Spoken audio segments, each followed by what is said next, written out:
My husband kept joking that he would leave me for my best friend if he ever had a chance, so I packed his bag and said, "Do it now." My husband Keith had this thing he'd say whenever my best friend Natalie came over. "If I had the chance, I'd leave you for her in a heartbeat." He'd laugh like it was the funniest thing ever. Natalie would look uncomfortable. I'd force a smile. "Just a joke," he'd say. "Don't be so sensitive." He said it at dinner parties. "Man, Natalie, if you ever get tired of your boyfriend, I'm available. You just have to get rid of my wife first." He said it when she helped us move. Natalie's so helpful, unlike some people. "Hey, Nat, want to trade places with my wife?" He said it at my birthday party. 35 looks better on Natalie than you, babe. If she'd have me, I'd already be gone. Everyone would laugh nervously. Keith would pat my shoulder. "Relax, it's just how I joke around. You know I love you." But he kept saying it, every single time she was around, sometimes even when she wasn't. "Saw Natalie at the store today. Still looking good. It still would leave you for her." At Thanksgiving with my family, he announced it to everyone. "You know who should have married into this family? Natalie. She's basically perfect. Too bad she met me second." My mom looked horrified. My dad cleared his throat. My sister asked Keith if he was drunk. He laughed. "Can't a man appreciate beauty? I'm sitting right here, Keith." "Yeah, but Natalie's not. Unfortunately." I tried talking to him about it privately. "It makes me uncomfortable when you say that stuff. It makes Natalie uncomfortable too. She literally told me she doesn't want to come over anymore." Keith rolled his eyes. "She loves the attention. All women do." "She doesn't love it, Keith. She has a boyfriend. She thinks you're creepy." "I'm not creepy. I'm honest. If honesty bothers you, that's your problem." The next week, Natalie came over to help me prep for a work presentation. Keith came home early. Well, my two favorite ladies. "Natalie, have you reconsidered my offer?" "What offer?" she asked. "To run away together. Leave all this behind. Start fresh. Just you and me." She looked at me desperately. I stood up. "You know what, Keith? Let's do it." "What?" "You keep saying you'd leave me for Natalie if you had the chance. Here's your chance." He laughed nervously. "I'm kidding around." "No, you've said it 43 times in the past 6 months. I've been counting. You told my parents, you told your parents, you told our neighbors. So let's stop joking and make it real." That's when I went to our bedroom and started packing his suitcase. "What are you doing?" he called out. "Giving you what you want. Your chance with Natalie."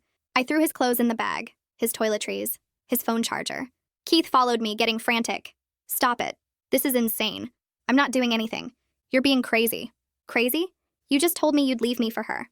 Again. So leave." I dragged the suitcase to the living room where Natalie was sitting, frozen. "Here's his stuff, Natalie. He's all yours." Natalie stood up immediately. "I have a boyfriend, Keith. I've told you this 100 times. I'm not interested. Never have been. Never will be." "But Keith said you love the attention," I said. "He said all women love it. Is that what you think?" she asked him. "That I enjoy you making those comments? That I like you talking about leaving your wife for me?" Keith was getting red. "It's just jokes. Everyone knows that. Your wife doesn't think it's funny. I don't think it's funny. Who exactly thinks it's funny?" He didn't answer. I pushed the suitcase toward him. "Go ahead. Ask her out. This is your big chance. The one you've been talking about." He looked between us. "This is ridiculous. You're both overreacting." Natalie pulled out her phone. "Should I call Tom? Tell him you're propositioning me again?" "Again?" I asked.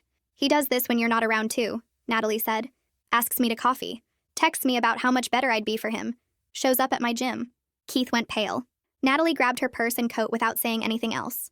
She walked past Keith and stopped next to me for just a second. "I'm sorry," she said quietly. "This isn't your fault," I told her. She squeezed my hand, and then she was gone. The door clicked shut behind her. The sound felt loud in the quiet apartment. Keith stood there looking at the closed door like he couldn't believe what just happened. I stared at the suitcase sitting between us on the floor. His clothes were stuffed inside, some of them hanging out because I'd packed so fast. The zipper was still open. Keith turned to look at me and tried to smile. "Okay," he said. "That got a little out of hand. We're all being dramatic here." I didn't move. 43 times, Keith. That's not dramatic. That's a pattern." He waved his hand like he was brushing away smoke. "Natalie's blowing things way out of proportion. I was being friendly. She's your best friend. Of course I'm nice to her. Why were you texting her?" I asked. "Why were you showing up at her gym when I wasn't around?" Keith's face got red. "I wasn't showing up at her gym. We go to the same gym. It's not like I was stalking her. You asked her to get coffee multiple times. You told her she deserves better than Tom." His mouth opened and closed. "Those texts were taken out of context." "What context makes that okay?" I asked. "You're married to me. She has a boyfriend. What context makes any of that appropriate?" Keith ran his hands through his hair. "Look, maybe I was too friendly, but Natalie's making it sound creepy when it wasn't. I just think she's cool and I wanted to be friends." I pulled out my phone. "Fine.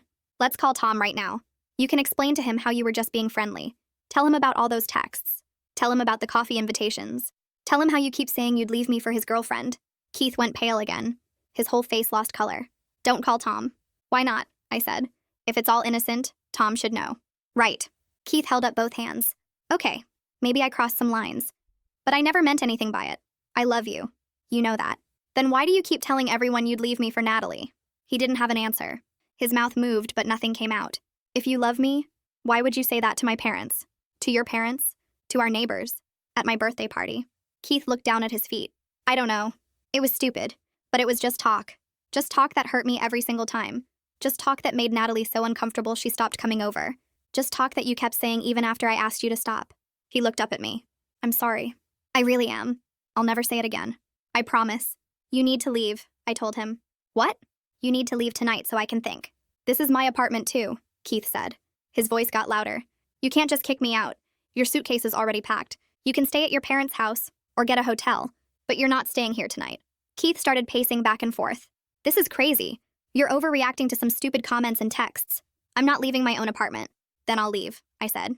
I started walking toward the bedroom, but Keith stepped in front of me. Wait, just wait. Let's talk about this like adults. We've been talking, I said, for an hour.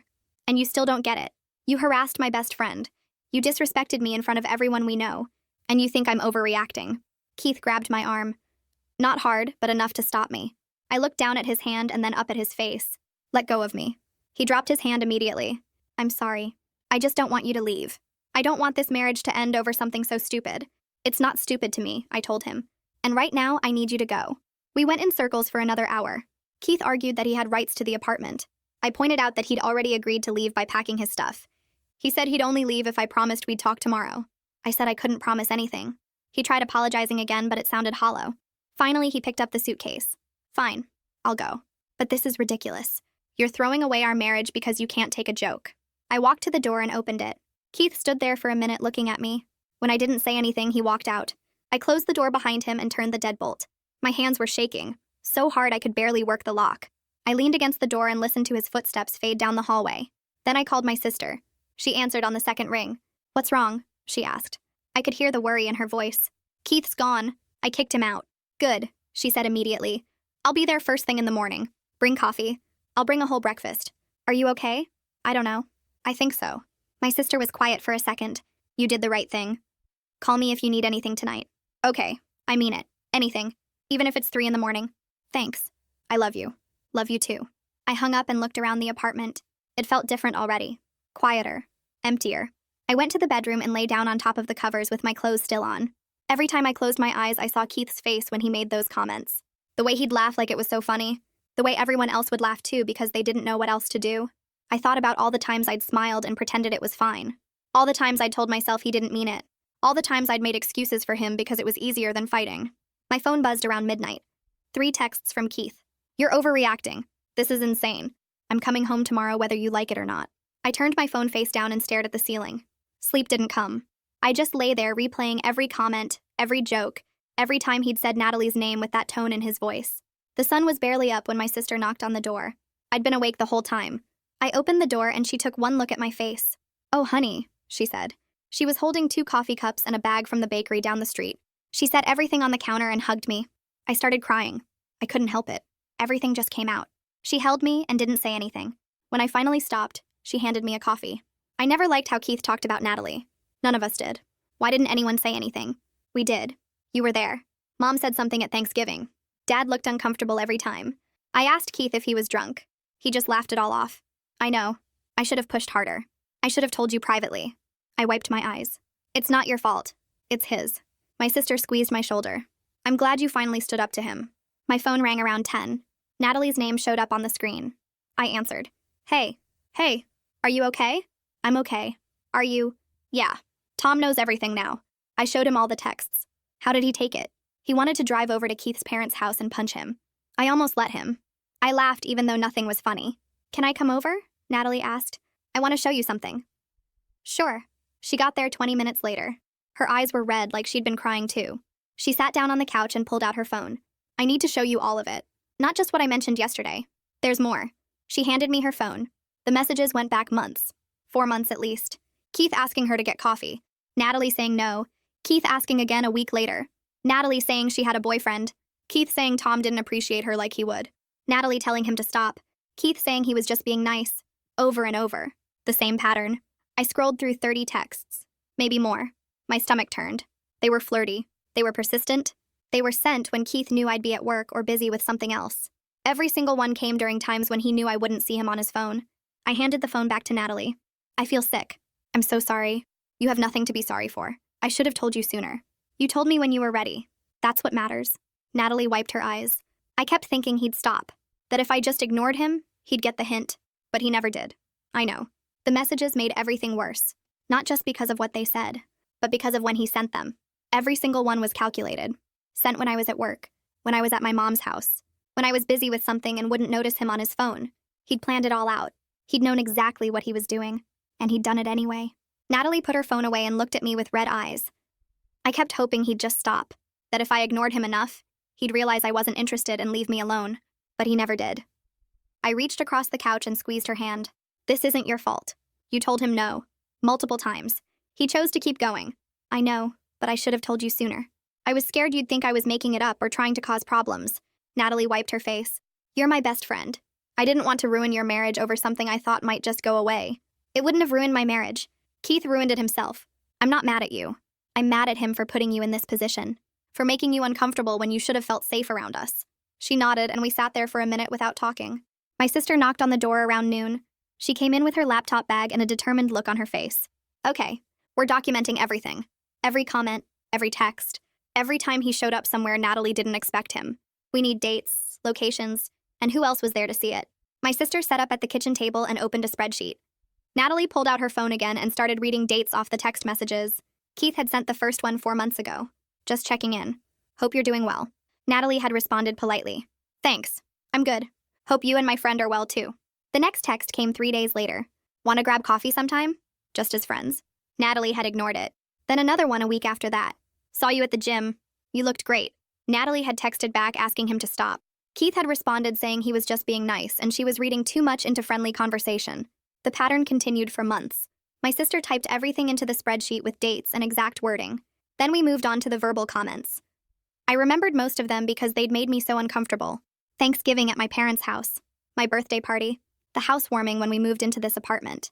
Dinner at Keith's parents' house where he'd said it in front of his own mother. My sister added witness names next to each entry. Mom and Dad, Keith's parents, our neighbors, co-workers who'd been at my birthday. By the time we finished, the spreadsheet had 47 entries spanning 6 months. My sister saved 3 copies to different cloud services and emailed one to herself. If you end up needing this for anything legal, you'll have it. The doorbell rang around 3 that afternoon. Then someone started pounding on the door. I know you're in there. We need to talk. It was Keith. I walked to the door but didn't open it. I need space right now. You need to stay at your parents' house. Keith pounded harder. This is my apartment too. I have rights. You can't just lock me out. I'm not locking you out. I'm asking you to give me space for a few days. Number. We're talking about this now. Open the door. My sister came and stood next to me. Go to your parents' house, Keith. She'll call you when she's ready to talk. Keith yelled something I couldn't make out and kept pounding. After 5 minutes, he finally left. I could hear his footsteps stomping down the hallway. My sister pulled out her phone. What's your landlord's number? I found it and called. The landlord answered on the 3rd ring. I explained that my husband and I were separating and I needed to know about the lease. We're both on the lease with 3 months left. One of you can buy out the other person's portion if you both agree. Or you can both stay until it ends and then go your separate ways. But I can't force either of you out without legal cause like property damage or not paying rent. So he can just show up whenever he wants. Technically, yes. Unless you get a restraining order or something legal that says he can't. I thanked her and hung up. My sister suggested changing the locks, but I wasn't sure if that was legal. My phone rang around 6. Keith's mom. I almost didn't answer, but my sister nodded at me. I picked up. Myra's voice came through sounding worried. Keith showed up here very upset.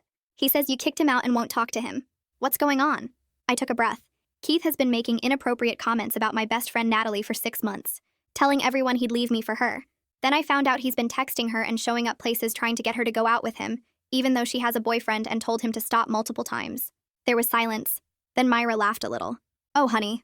Boys will be boys. Keith was probably just trying to make you jealous. You know how men try to spice up a marriage sometimes. That's not spicing up a marriage, Myra. That's harassing my best friend and disrespecting me in front of everyone we know. Well, I'm sure he didn't mean anything by it. Keith loves you. He's devastated right now. He needs to understand what he did wrong, not have his mother make excuses for him. I hung up before she could say anything else. My sister held up her hand for a high five. That's the most backbone I've ever heard you show with Keith's family. The next morning, I called the number my coworker had given me, Colton Reese's office. I explained I needed to talk to someone about divorce. They scheduled me for that afternoon. Colton's office was in a building downtown. He was younger than I expected, maybe late 30s, with glasses and a kind face. He listened while I explained everything, the comments, the texts to Natalie, Keith's refusal to see why any of it was wrong. When I finished, Colton leaned back in his chair. I'm sorry you're going through this. Keith's behavior is definitely awful. But the good news is the divorce itself should be pretty straightforward. You've only been married 2 years. No kids. No house or major shared property beyond some furniture. He pulled out a form. First thing you need to do is separate your finances immediately. Open your own bank account. Transfer half of any joint savings. Document any shared assets like furniture or cars. Do you want to try marriage counseling first? Some people find it helpful. I shook my head. I'm done trying to fix something Keith doesn't think is broken. He still thinks everyone is overreacting. Colton nodded and made a note. Then we can move forward with filing. I'll need you to gather some documents. Marriage certificate, bank statements, any evidence of his harassment toward your friend if he tries to make this difficult. I went straight from Colton's office to the bank, opened a new account in just my name, logged into our joint account online, and transferred exactly half the savings.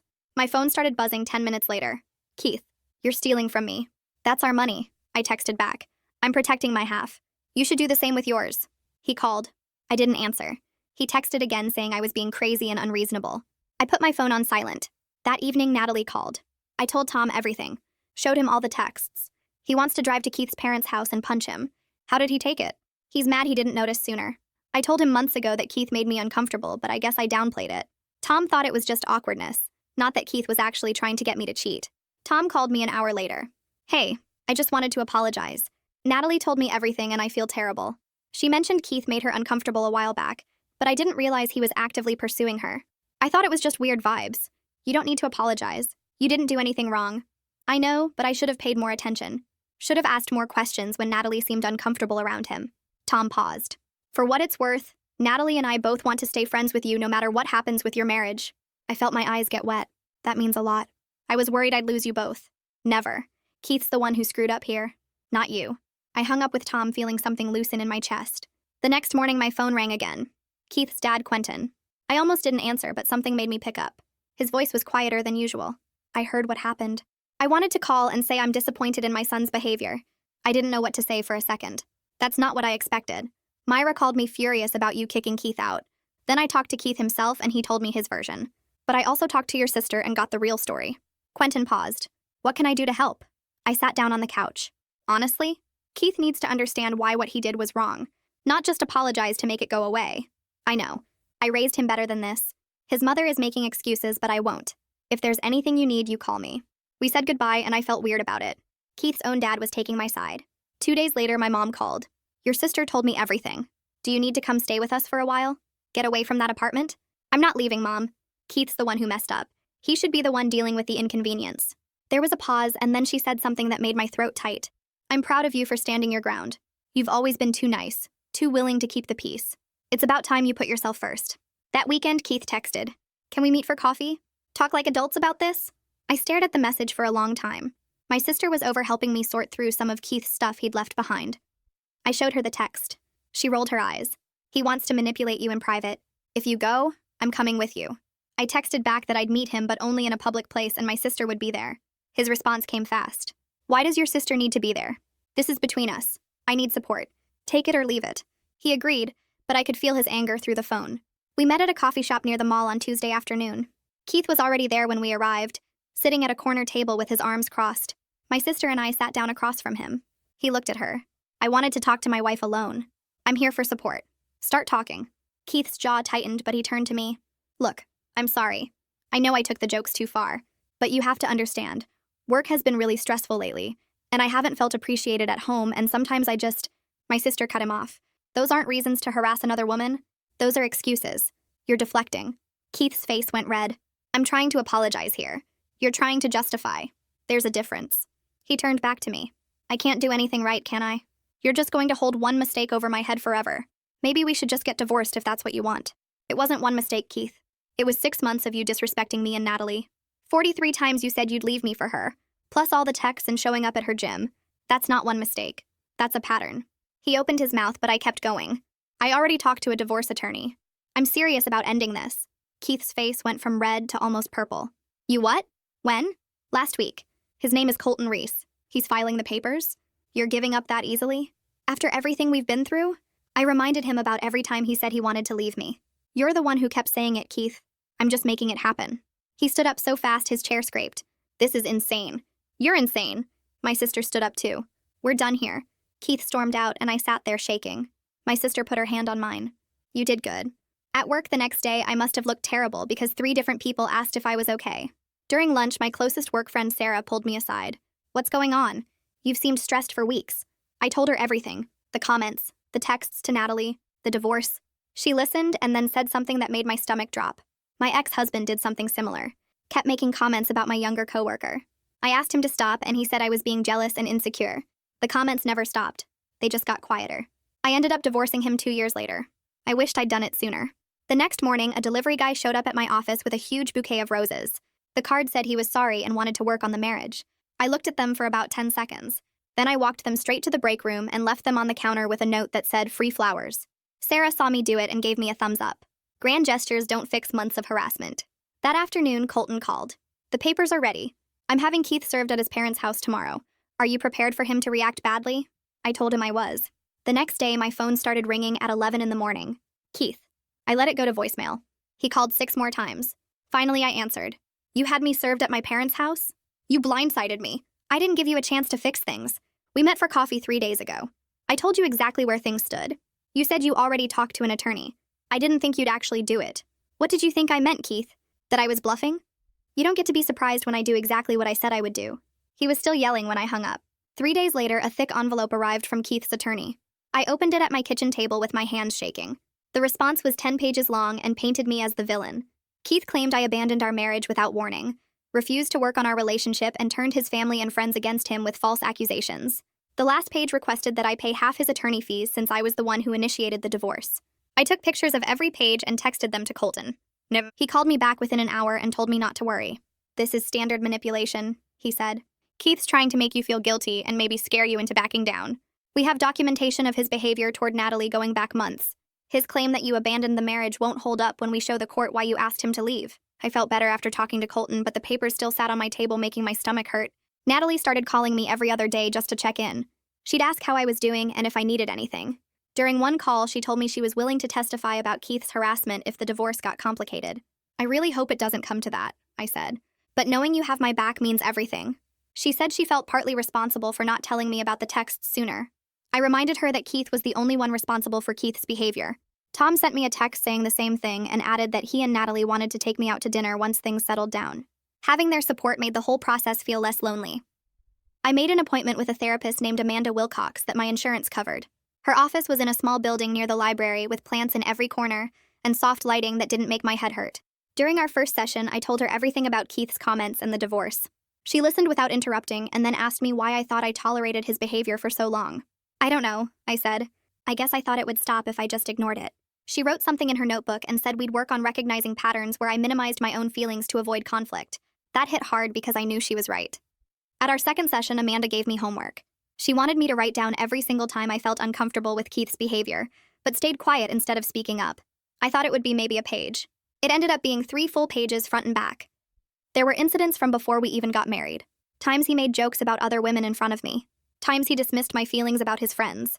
Times he compared me unfavorably to his ex-girlfriend. Seeing it all written out made me realize the Natalie situation wasn't a one-time thing. It was just the latest and most obvious example of something that had been happening our entire relationship. The next Tuesday, I was home alone working on my laptop when someone knocked on the apartment door. I looked through the peephole and saw Keith standing there holding an empty box. I opened the door with the chain still on. You need to coordinate through the attorneys if you want to get your stuff. He pushed against the door. I just need to grab a few things real quick. This is still my apartment too. I told him he couldn't come in, but he pushed harder and the chain popped off. He walked past me into the bedroom and started going through the closet, pulling out shirts and shoes. I stood in the doorway feeling my heart pound. You can't just show up here whenever you want. He didn't even look at me. I'm getting my property. You don't get to keep me out of my own home. I backed into the living room and grabbed my phone. I called Colton from the bathroom with the door locked while Keith banged around in the bedroom. Colton answered on the second ring and I told him what was happening. He said Keith just violated the separation agreement by entering without notice and proper coordination. "Stay on the phone with me until he leaves," Colton said. "If he tries to get into the bathroom or threatens you in any way, I'm calling the police." Keith finally left 20 minutes later with his box of stuff. The apartment felt contaminated after he was gone. I kept looking at the broken door chain and feeling unsafe in my own home. Colton filed a motion the next morning to formalize that Keith had to schedule apartment access through the attorneys at least 48 hours in advance. He couldn't just show up whenever he felt like it anymore. The motion also requested that all exchanges of property happen with a third party present, or at the attorney offices. Colton said the judge would almost certainly approve it given what happened. Until then, he advised me to stay with family, or have someone stay with me just to be safe. My sister showed up that evening with an overnight bag and a bag of takeout.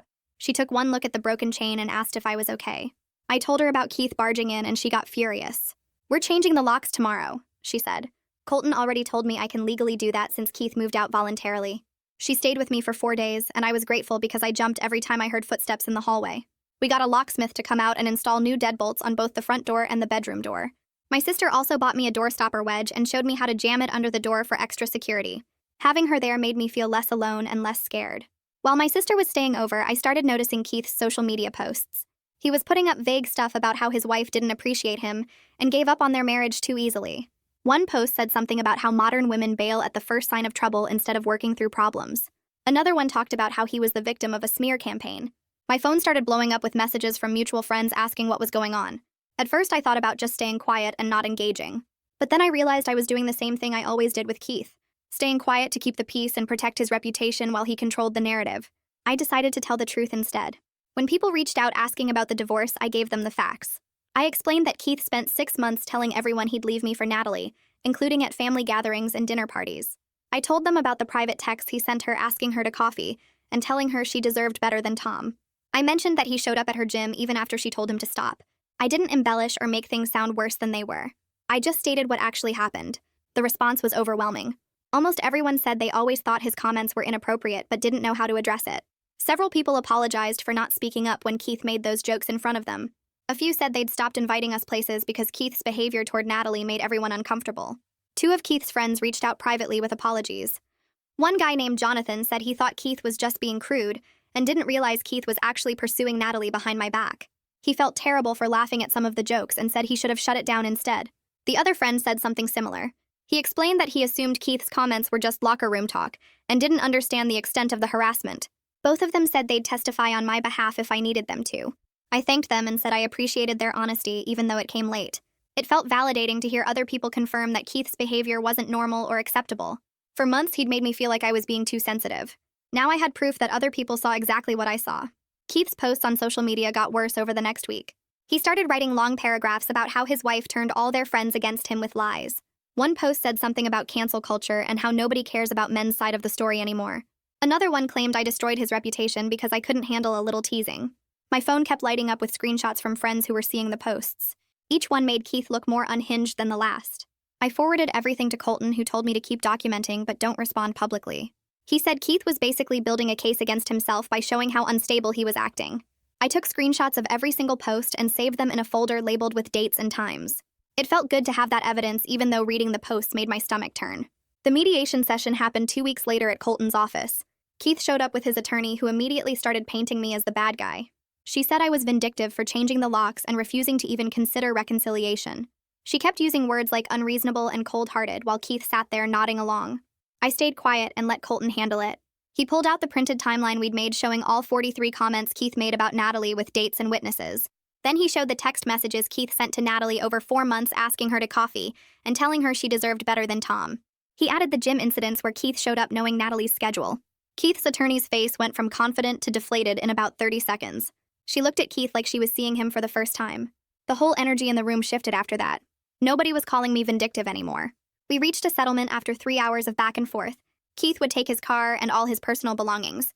I got to keep the furniture we'd bought together and stay in the apartment until the lease ended in 3 months. We split the savings account exactly in half, which came out to about $4,000 each. Keith's attorney drew up the paperwork right there. Keith signed everything, but he stared at me the entire time with this look that was half angry and half something else I couldn't identify. His hand shook a little when he was writing his signature. I signed my parts without looking at him once. Colton reviewed everything to make sure the terms were exactly what we agreed on. The whole thing felt surreal, like I was watching it happen to someone else. After the mediation ended, I walked out to the parking lot to get in my car. Keith must have followed me because suddenly he was right there blocking my driver's side door. He said I ruined his entire life over nothing, that I threw away our marriage because I couldn't take a joke, that everyone would see eventually that I was the problem, not him. I looked at him standing there and felt absolutely nothing. I told him he ruined his own life by refusing to respect boundaries and treating people like they didn't matter. Then I walked around to the passenger side and got in that way. He was still talking when I started the engine and backed out of the parking space. I could see him in my rearview mirror standing there alone in the parking lot. My mom came over the next weekend to help me pack up Keith's remaining stuff that he hadn't grabbed yet. We went through the closet and found old t-shirts and a jacket he'd forgotten. In the back of his nightstand drawer, my mom pulled out a small notebook. She opened it and her face went strange. She handed it to me without saying anything. Inside, Keith had written down Natalie's work schedule for the past 3 months. He had her gym times listed by day of the week. There were notes about what coffee shop she went to on Thursdays and what grocery store she used. My skin started crawling looking at all those details written in Keith's handwriting. This wasn't casual interest or harmless jokes. This was calculated stalking behavior. I took pictures of every page before putting the notebook in the box with his other things. My mom hugged me and said she was glad I got away from him. I sent a message to Keith's parents that night. I thanked Quentin for being supportive and trying to talk sense into Keith. I explained that I really did try to make the marriage work, but I couldn't stay with someone who wouldn't admit he did anything wrong. I said I hoped they understood, even though I knew this was hard for them too. Myra responded within an hour with a message calling me cold-hearted and selfish. She said I gave up on her son when he needed support, and I would regret destroying our family. Quentin's response came the next morning. All he wrote was, "I understand, and I'm sorry this happened." That was it, but somehow it meant more than a long explanation would have. The divorce got finalized 6 weeks after I packed Keith's suitcase that first night. Colton called me at work to tell me the judge had signed everything. He said it was one of the faster, uncontested divorces he'd handled in his career. I asked him if that meant something, and he said it usually meant the other party knew they couldn't defend their behavior if things went to court. Keith never fought the terms we'd agreed to in mediation. He just signed and let it go through. Part of me had expected him to drag it out or try to make things difficult, but he didn't. Maybe his attorney told him he didn't have a case. Maybe he finally realized how bad everything looked written down in legal documents. Natalie and Tom invited me over for dinner the night after the divorce was final. They had champagne and made my favorite pasta dish. We sat around their table and Tom made a toast to better judgment in future relationships. Natalie laughed and said her next friend's husband better be completely boring and appropriate. No more jokes about leaving wives. No more showing up at gyms uninvited. Just normal, boring, appropriate behavior. We all clinked glasses and I felt lighter than I had in months. These were real friends who had my back even when things got messy and uncomfortable. I hadn't lost anything important by leaving Keith. I'd actually gained clarity about what real friendship looked like. Amanda helped me understand something important during one of our therapy sessions. She said I felt lighter now because Keith's constant comments had been designed to keep me insecure. When someone repeatedly tells you they'd leave you for someone else, it makes you grateful they stay. It makes you try harder to be good enough. It keeps you off balance and afraid to stand up for yourself because what if they actually leave? That's emotional manipulation even if the person doing it doesn't realize that's what they're doing. Keith's behavior wasn't about Natalie at all. It was about controlling me by making me feel like I wasn't enough. Understanding that made something click into place in my brain. My sister convinced me to take a weekend trip to the beach with her 2 weeks after the divorce was final. I hadn't taken a real vacation in 2 years because Keith always said we couldn't afford it. We needed to save money for a house eventually. We had to be responsible. But now I was looking at my bank account and realizing I actually had more money than I did when I was married. I wasn't paying for Keith's stuff anymore. I wasn't covering his share when he came up short. The irony wasn't lost on me that being single gave me more freedom and more money than being married ever did. My sister and I drove to the coast and spent 3 days walking on the beach and eating seafood and not talking about Keith at all. It felt like the first real break I'd had in years. A few days after I got back from the beach, I ran into one of Keith's friends at the grocery store. He was standing by the produce section and looked uncomfortable when he saw me. He walked over and said he wanted to apologize for not speaking up about Keith's comments when we were all together. His girlfriend had pointed out how wrong they were, but he hadn't wanted to cause problems at the time. Now he felt bad about staying quiet when he should have said something to Keith privately. I told him I appreciated him saying that and it wasn't his responsibility to fix Keith's behavior, but it meant something that he recognized it was wrong. He nodded and said his girlfriend was right about a lot of things, and he was trying to be better about calling out his friends when they crossed lines. The next week, my phone buzzed with a text from a number I didn't recognize. It was Keith asking if we could talk about getting back together because he'd been doing therapy and working on himself. He said he understood now what he did wrong and wanted a chance to show me he'd changed. I stared at the message for about 10 seconds, then blocked the number without responding. His growth wasn't my responsibility anymore, and I didn't owe him a conversation about it. Whatever work he was doing in therapy was for him, not for us, because there was no us anymore. I started redecorating the apartment the following weekend to make it feel like mine instead of ours. Natalie came over with paint samples and we picked out a soft gray-blue color for the bedroom that Keith had always said was too bold. We spent Saturday afternoon painting while music played from my phone and laughing about how such a small change made the whole space feel different. She stood back and looked at the finished wall and said it was perfect, and she couldn't believe Keith had stopped me from doing this years ago. I told her it felt good to make choices without someone shooting them down or making me feel stupid for having preferences. During my next session, Amanda and I worked on recognizing red flags I'd missed early in my relationship with Keith. She had me write down times he made jokes at my expense, then called me sensitive when I objected. The list got long fast and included comments about my cooking, my work, my family, and how I looked in certain outfits. Amanda explained that jokes at someone else's expense aren't actually jokes, and they're designed to make the other person feel small, while the joke teller gets to hide behind humor. I was learning that someone who really cared about me wouldn't want to make me feel bad even as a joke.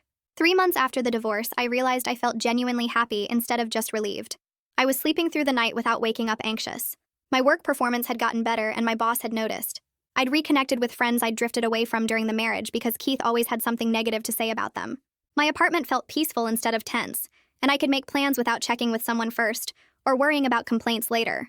One afternoon, Natalie told me Keith had tried to contact her again through a mutual friend.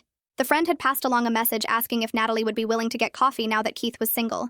She'd shut it down immediately and told the friend not to pass along any more messages, then blocked Keith on every platform she could think of. I felt sick hearing it, but also validated because it proved his interest in her was never just jokes like he'd claimed. He actually thought now that we were divorced she might be interested, which showed he'd learned nothing.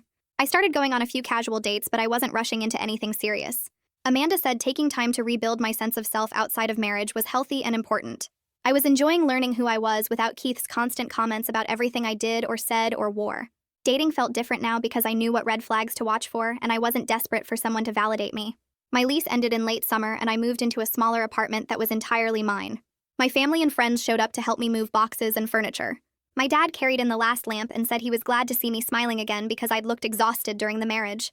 My sister agreed and said I seemed lighter now, like I wasn't carrying around stress all the time. The new place was cozy and affordable, and I decorated it exactly how I wanted without anyone telling me my choices were wrong. 2 weeks after the move, I got called into my boss's office and thought something was wrong. Instead, she told me I was getting a promotion I'd been passed over for twice while married to Keith. She said she'd noticed a positive change in my confidence and initiative over the past few months, and the improvement was significant. I thanked her and walked back to my desk, trying not to cry, because I knew exactly why my performance had suffered before. I'd been too anxious and distracted dealing with Keith's behavior to focus properly on work. 6 months after the divorce, Keith sent one final email saying he finally understood what he did wrong, and he was sorry. He wrote 3 paragraphs about his therapy insights and how he recognized his pattern of making me feel insecure on purpose.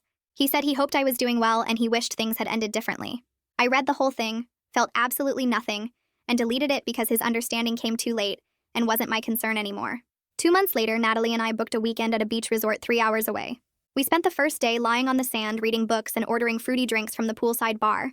That evening, we got dressed up for dinner at a seafood restaurant overlooking the water and talked about everything except Keith until dessert arrived. Natalie set down her fork and looked at me across the table. I need to tell you something. She said she appreciated me believing her about the harassment because too many women have friends who choose their husbands over them in situations like this. Her cousin had gone through something similar and lost her best friend when she spoke up about inappropriate behavior. I reached across and squeezed her hand because I couldn't imagine choosing Keith over her friendship, especially after seeing all those texts. The next morning, we walked along the beach collecting shells, and I realized something that surprised me less than it probably should have. I didn't miss Keith at all. What I missed was the idea of partnership I thought we had, but the reality was me constantly managing his inappropriate behavior and accepting disrespect. I'd spent 2 years making excuses for his comments and convincing myself he didn't mean it that way. The relief I felt without him was proof that the marriage had been exhausting me instead of supporting me. Natalie and I spent the rest of the weekend laughing and making plans for future trips without anyone making us uncomfortable. A year after I packed Keith's suitcase, I was genuinely thriving in ways I hadn't imagined possible. My promotion at work came with a significant raise and new responsibilities I actually enjoyed. My friendship circle had expanded because I wasn't avoiding people Keith didn't like anymore. My apartment felt peaceful when I came home instead of tense with wondering what mood he'd be in. I'd learned that someone repeatedly telling you they'd leave you isn't a joke at all, but a warning you should listen to. Standing up for yourself isn't giving up on a relationship, but finally choosing yourself first, after choosing someone else for too long. I was sleeping better and smiling more and making decisions without second-guessing whether they'd trigger complaints or criticism. My sister commented that I looked younger now than I had during the marriage. My mom said she could hear the difference in my voice when we talked on the phone, The life I was building felt solid and real instead of fragile and conditional.